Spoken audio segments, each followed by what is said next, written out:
So let me ask you,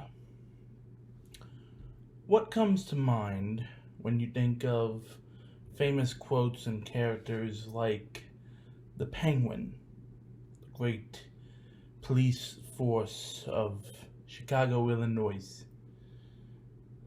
being on a mission from God? What comes to mind when you think of that? Why am I wearing sunglasses while I'm inside my room? Because I'm trying to pull off a bit for this video. Trust me, probably won't last long. But we got half a tank of gas, half a pack of cigarettes, it's dark, and we're wearing sunglasses. Or I'm wearing sunglasses. A quote a famous Dan Aykroyd once said to his famous partner, one great John Belushi. Jake and Elwood Blues. The Blues Brothers. Why am I talking about the Blues Brothers today? Because, as I said in yesterday's video, I got a special video for you guys today. Special as being I got an amazing item in the mail today. So, welcome to this special Blues Brothers edition, or just a special Blues Brothers video inside the media cabinet, where we will be taking a look, and I hope I don't show this upside down, we'll be taking a look at the Blues Brothers novelization. This novel I have been looking for a while now, and I love Dan Aykroyd, I love John Belushi, and I love the Blues Brothers. I have both of the movies on Blu-ray.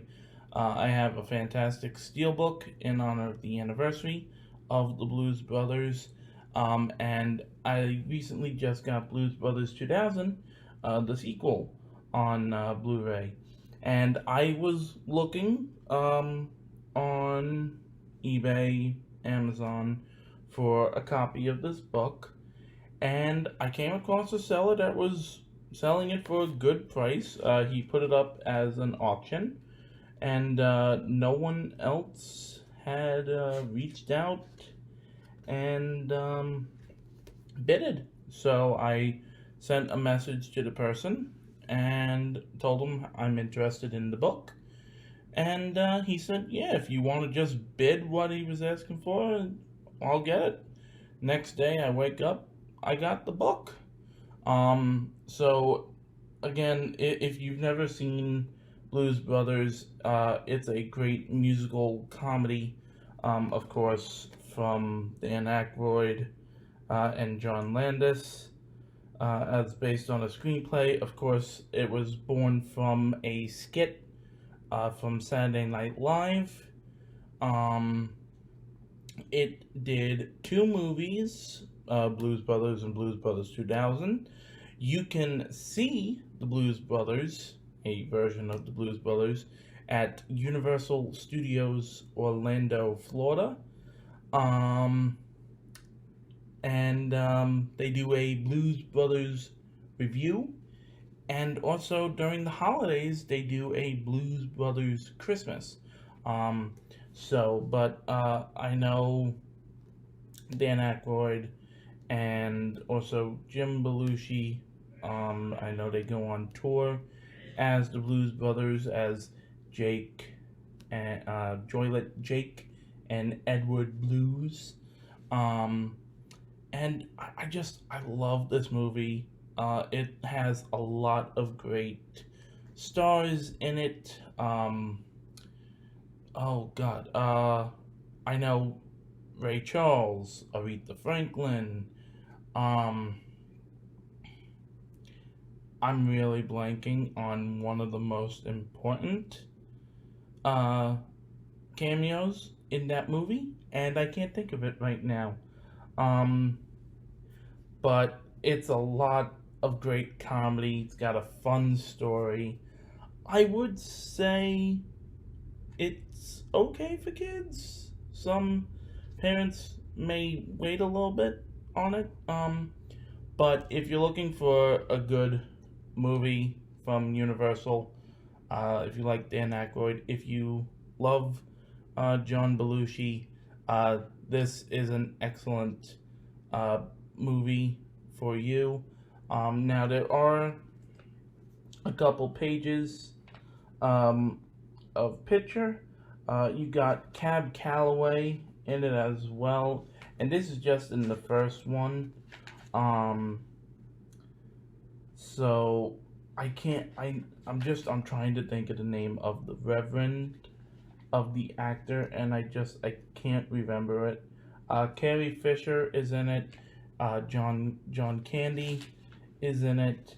Um, and it has honestly just a, a lot of great scenes in here.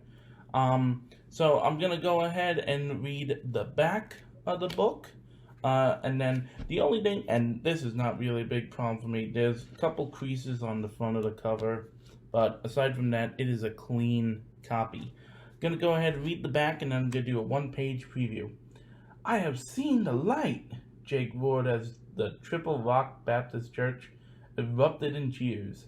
What light? His brother asked, confused. Elwood, you robot! The band! The band! We're gonna reunite the Blues Brothers band! Brother, we're on a mission for God! And so it was, but Jake had lost the last 3 years in Joylet prison, and their band was scattered over the Midwest like Schlitz bottle caps.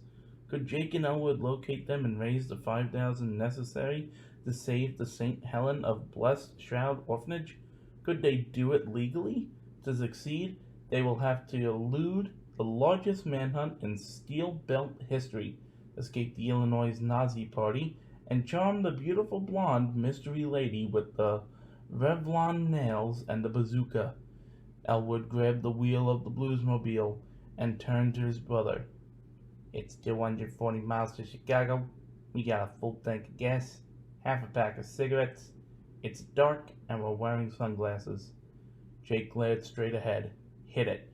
I do realize after the many times that I've watched this movie, I did screw up on that quote, and I'm sorry. And then on the back, we got a beautiful silhouette of Jake and Elwood Blues. So, this was published in 1980. This is probably not the first printing. But this is by Miami Mitch, based on screenplay by Dan Aykroyd and John Landis. James Brown. There we go. That's the name of the big one. So John Belushi, Dan Aykroyd, America's comic assassins. They made it big on NBC's controversial variety show Saturday Night Live. Their Blues Brothers record albums have sold in the millions. Now the dynamic duo hits the big screen in The Blues Brothers, the uproarious story of Joylet, Jake, and Elwood Blues, who are trying to reunite the members of the funkiest band in town. Again, that awesome silhouette on the inside. And now, here is our one-page preview for The Blues Brothers, Chapter 1. Arista, Papa George, tasted her own blood. It trickled into her mouth, salty and warm as tears. She ignored it, biting down even harder on the towel clamped between her jaws. Avista lay back, exhausted on her cot. Within seconds, the next hit of pain arched high in the air. A local nurse and Sissy, a trustee, shredded clothes and bound her to the metal frame. Now her struggles caused the entire cot to scrape across the concrete floor. Avista's pretty face was drained to a sickly paraffin color. Her brown eyes were locked open and unfocused, a cave fish lost in the dark prison cell. Shapes and faces drifted in the gray. The ancient judge who sentenced her for a murder she swore she couldn't remember and didn't commit. A handsome man she might have loved. Some images were comforting, almost familiar, and some strange and ugly swooped at her from the blackness. Avista kept silent through the fear, concentrating on the vision of a little boy, all curly black hair and brown eyes, wide-eyed. She studied this unborn son floating in instantly above her. The odds of the Dwight, Illinois Women's Correctional Institute ran 10 to 1 that a sister, I can't pronounce his name, wouldn't live the night. They also ran 9 to 5 that the baby would die inside her. Sissy Wright lay a cool rag across Arista's forehead. She gently brushed back the damp hair from Arista's face. Okay, after reading that, that is not an opening that I would have expected. But there you have it, folks. That is this probably a little long, but this little video about this amazing movie that developed a movie novelization. Again, very happy to have this in my collection. Always on the look for more vintage movie novelizations like this. I know there's some out there that I'm really looking for. So we'll see what's next. With all that being said, thank you very much for checking out this this video today.